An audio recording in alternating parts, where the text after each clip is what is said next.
Ang mga bata na mukhang sobrang independent at mature sa batang edad ay madalas na nakakaranas ng mga psychological na issue sa hinaharap. Sa psychological point of view, ang pag-uugali na ito ay kadalasang coping mechanism base sa emosyonal na pangangailangan na napabayaan o hindi nakilala.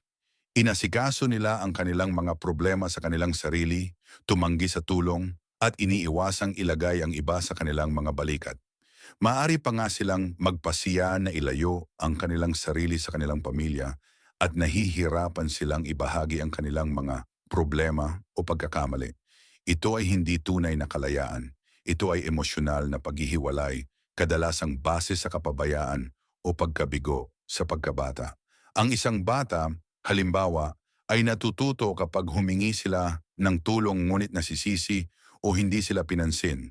Umaasa sila sa iba sa paglipas ng panahon, kaya nagtatayo sila ng mga pader upang protektahan ang kanilang sarili, ngunit hinaharangan din ng mga pader na ito ang mahahalagang koneksyon.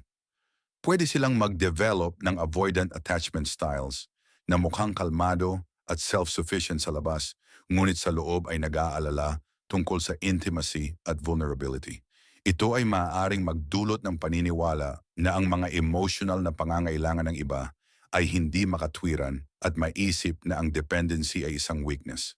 Habang ang mga defense mechanisms na dati ay pinotrektahan sila, ngayon ay pinipigilan ito ang kagalakan ng malusog na relasyon. Kung ito ay nakakaapekto sa iyo, magsimula sa pamamagitan ng pagtanggap ng iyong sariling pangangailangan para sa koneksyon.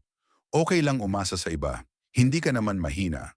Magsanay maliit na pagkilos ng pagdepende tulad ng paghingi ng tulong o pag-share ng nararamdaman.